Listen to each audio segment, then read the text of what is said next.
So I went out yard selling today, and I did okay as a whole. But near the end of the day, it was noon. I was in Roanoke. I was looking around, and I've said it in videos before, but I'm gonna say it again. I think soundtracks are going to be a good investment. And I was looking at these. Now, you're going to see that some of these are not soundtracks, but you're going to notice a lot of these as I slow down. They're soundtracks. Now, this box here is not as much soundtracks. I kind of took it as part of the deal, but a lot of these are soundtracks. Right there is a soundtrack. I want to show you one right here. And I'll put up the price there, but this sucker alone will start paying me good dividends back. But there's a lot of these soundtracks that can be very good money. The couple of them are new sealed, new sealed ones. So those will be good. Those will get back good money. But we got 4 totes, and the biggest part of them are, as you can see, movie soundtracks. And there's, when you come to movie soundtracks, they're limited to a degree, and the music on them can be pretty sought after, highly sought after. Paid $120 for everything. As you can see, you're probably looking well over 300 CDs for $120. So you're looking around 40 cents a piece I had in them. We'll see how this goes, but I just wanted to, this was a large purchase for me. Hopefully this will help out. I'll get some good inventory. We'll see how this goes. Hello, welcome back. If you watched the first part of the video, that was a good amount of sourcing I did Saturday. We'll see if that pays off or not. We'll see in the next few videos if the things are sold.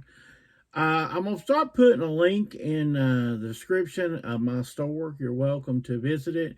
Not for buying purposes. I want you to actually, you can see completely what happens during the week, or when I'm not doing a video of the items that sell, or see how I go about taking pictures or what I sell. You're welcome to look at that. That is information as something kind of a guideline of what I do. It doesn't mean it that I think you should do it or whatever. It's not that. It's just to give you a guideline. But I want to talk about the future of sourcing. And I think really, what we'll have to do, it doesn't mean, and some of y'all might already have done this. This might be old hat for y'all. You might say, Chris, I've already done this a long time ago. You're preaching to the choir here. But I think it's really come to a point where we're going, thrift stores and the Goodwill and the Salvation Army, those days are just about over. Don't mean I won't stop looking sometimes, especially when it hits winter. You got to do what it does when it hits winter, but I'm just not going to spend my time with those stores anymore. The last couple weeks, there's a place I go to, and it's really dried up the last couple weeks, and mainly because the students are gone. And I'm just not going to spend, it's 15 minutes there, it's 15 minutes back. You walk around for half an hour, that's an hour. I can spend that hour on Facebook Marketplace looking or doing something else. I've got a lot of work coming in between the next couple weeks before I can get my 2 weeks off. So I'm just not going, next couple weeks I'm not going. And we'll see what we can find. Maybe when I'm off I'll go, but I'm not going there for a couple weeks. And I'm going to spend less time in thrift stores as a whole. That's just for right now. I don't think it's a good thing. And I'm going to talk more about sourcing though. Go through a few of what sold. Sold this Joe Camel hat. Cigarette paraphernalia. Sells pretty good. We got $13.25 for the hat, free shipping. Got that at a yard sale for $1. If you watch this channel very much, you probably think this is clipped in multiple times. Last weekend we didn't sell any, but 2 more sold out the door. I think there's a total of 4 left in the bag to list. So that'll be down to 2 probably once this video, or 1, or 3. But we only got a couple more of the keychains. Well, those both sold at $10.50, free shipping. the last thing on my list that I'm still doing for free shipping, because if it keeps on selling, if it ain't broke, don't fix it, you know. But I wanted to talk about sourcing in the future, and um, the thing is too, time is money. And if you're going to go to the thrift store, like say you go to the thrift store and you're mainly focused on video games, boy, that's gotten tough. I can't tell you the last time I found a video game in a thrift store. It's gotten to the point where it's about impossible. So if you're just specifically doing video games in a thrift store, I don't think it's working. I want to talk about something else. I see a trend right now going on in my area. And this may be kind of controversial, or you might not. Just go along with me for the ride here for a minute. So I'm seeing what I call mom and pop thrift stores. Now, you might think that's a good idea. Yeah, hey, why should all that money be going in Goodwill's pocket when it be helping Joe down the road? And hey, I support that. I don't think I don't support the little man over the big guy. I do. But my thing is, what's Joe doing with all this? Now, is Joe just putting, is everything that comes through Joe's door just going to go out on Joe's shelf? I doubt everything Joe gets is Joe's going to go out on Joe's shelf.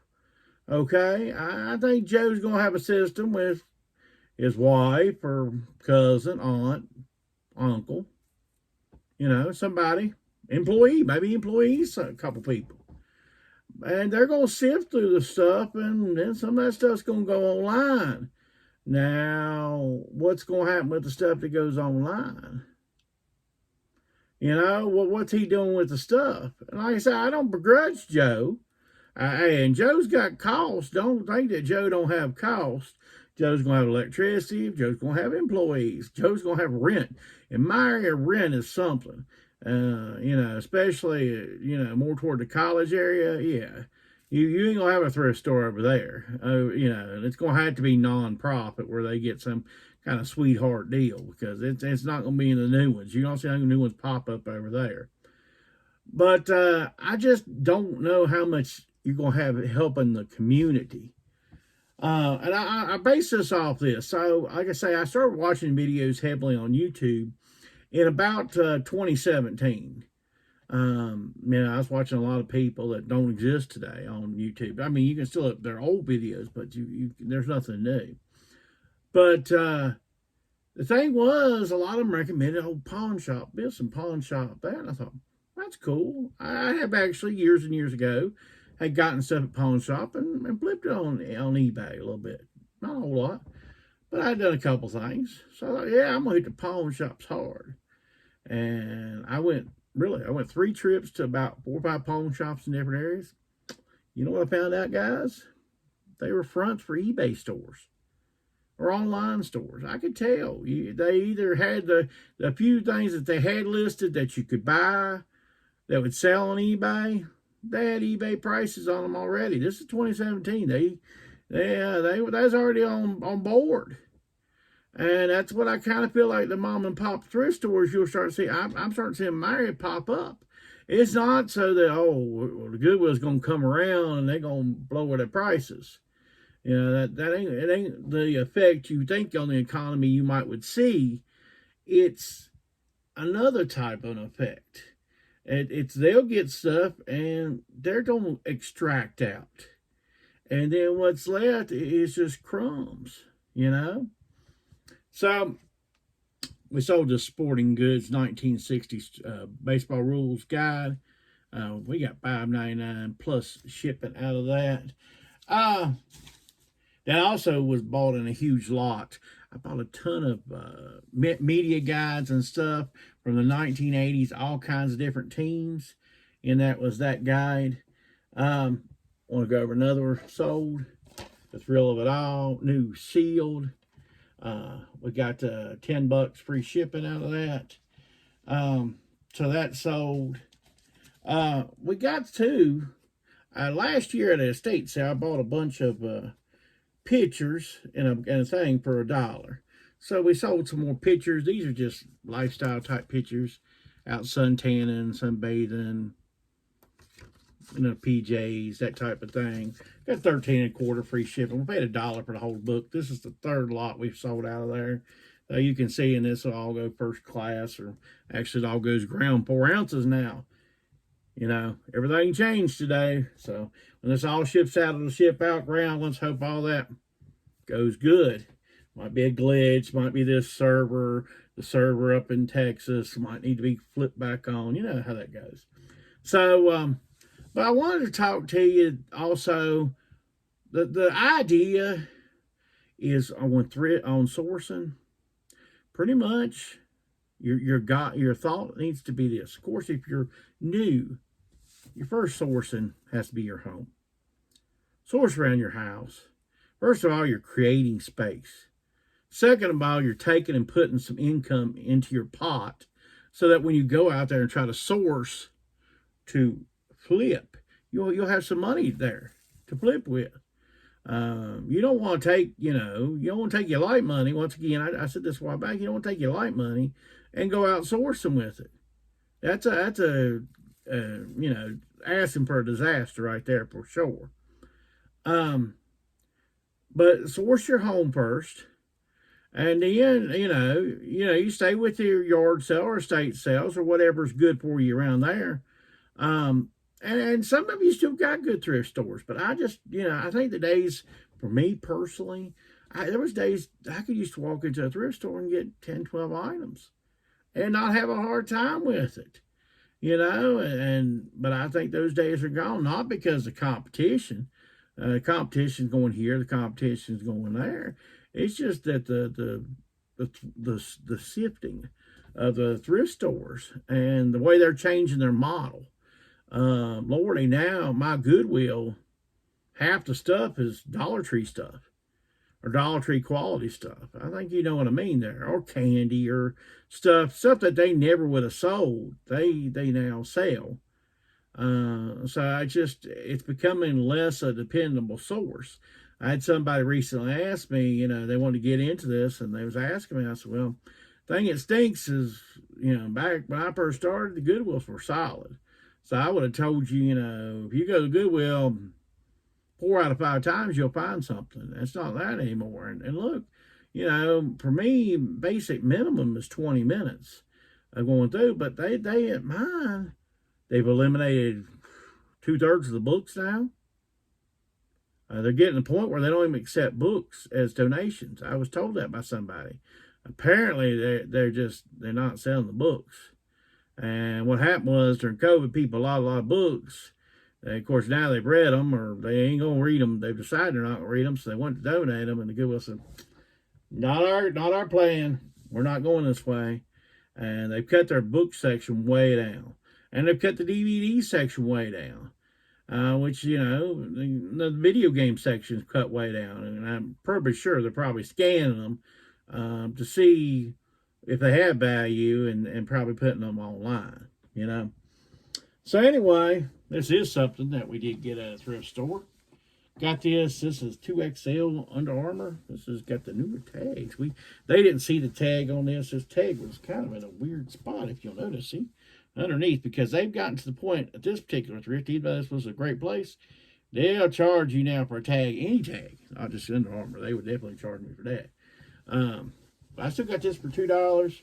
We got 17.25 plus shipping out of that, so that was still good. But that is probably about the end of the road on that place for thrifting for a while. Like I said, we also sold this, which is Polo Ralph Lauren.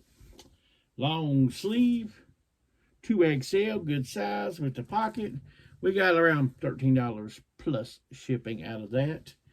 I want to show you something else. This is something you do need to put in your BOLO list. Look for. Now you're going to see these, and they're used. I got a lot of 9 of them here. We got $44.99 plus shipping for used. Now, what makes these so special? Now, of course, you can't see that, but these are MX90 Maxell tapes. And what makes MX90 Maxell tape special? They are metal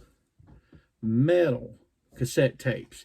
If you find the new ones are real money. The new ones can go between $15 and $30 a piece. These still $9, so you're looking at $5 a piece for used ones. Now, some people will enjoy what's on these. There's a lot of rock and stuff. I had 2 lots. One sold during the week. Some of that had some Jimi Hendrix, and see, like this one here is a Bob Marley in 1986, Deep Purple in 1972. They're shows and stuff like that, live shows. But what I'm talking about, you'll always look for metal. And see, sometimes this will be something that can be in your bins. You know, people say, oh, that's pre-recorded. That ain't got no value. You want to make sure. I would grab any Mexcel that's pre-recorded. They all got a little bit of value, especially if they're like a quarter in your bins. But if you see metal where they're on there, see this right here, it says metal. I don't know if you can see that, but that says metal. So anyway, look, we got $5 a piece used. So like I said, a lot, $44.99. That's a bonus for the day. That's a bolo, definitely. You see metal recording cassettes. There'll be Maxell make some big time. You'll see JVC sometimes I've seen. So they're definitely money, and they sell quick. So they're definitely good money. But anyway, the heart of this is when you're sourcing now, wherever you're at, just be prepared to be sourcing. If you're at the movie theater and you think, what can I source here? Maybe you could source the posters. Maybe you could source, maybe the thing is, there's a special edition. Say Star Wars is in the theaters. Of course, I know there's been some controversy with Star Wars. I get that. But say Star Wars is coming out and all the popcorn boxes have Star Wars on them. Well, you may want to ask the theater guy, hey, what are you going to do with those extra Star Wars guys? Now, he may be told he has to throw them out. But he might say, hey, a couple weeks, come back by, I'll give you what's left over. You know, you never know. You want to, do a relationship with a movie theater. The whole idea is wherever you're at, you're going to have to think to yourself, how could I source here? That's what's going to have to take. Told this is a 36 bars Ruth Baby box, 20 cents. This is from the 70s. Got $17 free shipping. This is just empty box. I got a bunch of these at an estate sale years ago. Glad to finally sell one. That's about the third or fourth one I've sold. I think I've got an Almond Joy left, 20 cent Almond Joy. We sold this controller. This is a Xbox One controller. That stuff has really started going down, the Xbox One stuff.